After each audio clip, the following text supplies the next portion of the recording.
নমস্কার, কেমন আছেন সবাই? আজ আপনাদের সঙ্গে তিল আলুর দম শেয়ার করছি। এখানে ছোট আলু নিয়েছি, চোকা ছাড়িয়ে কাঁটা চামচ দিয়ে ফুটো করে নিয়েছি। আলুর দমের জন্য একটা মশলা পেস্ট করে নেব। 2 চামচ সাদা তিল হালকা কড়াইয়ে নেড়ে নিয়েছি। এবার একটা পেস্ট তৈরি করে নেব। আর একটা মশলা পেস্ট তৈরি করে নিচ্ছি।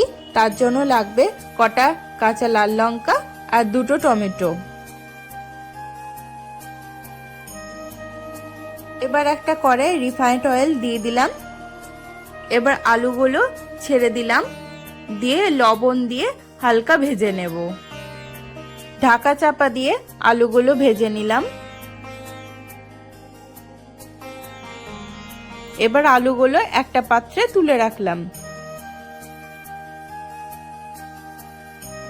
এবার ওই তেলে একটা শুকনো লঙ্কা, 1 টিস্পুন মেথি আর একটু হিং গুঁড়ো দিয়ে দিলাম, দিয়ে ফোড়নটা করে নিলাম।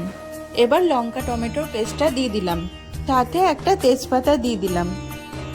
দিয়ে দিচ্ছি পরিমাণ মতন লবণ আর সামান্য চিনি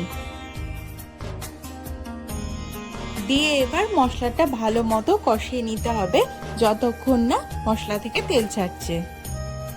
মশলা থেকে তেল ছেড়ে দিয়েছে, এবার আলুটা দিয়ে দিলাম, দিয়ে আলুর সাথে মশলাটা আবার ভালো করে কষিয়ে নেব।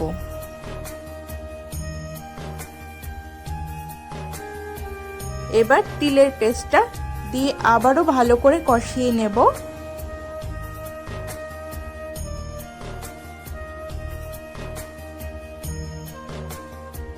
দিয়ে পরিমাণ মতন জল দিয়ে দিলাম, দিয়ে আলুটা সেদ্ধ করে নেব।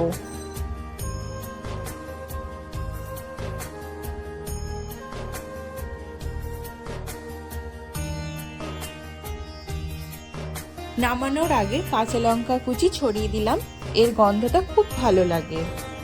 আজকের রেসিপিটি আপনারা অবশ্যই বাড়িতে বানিয়ে খাবেন।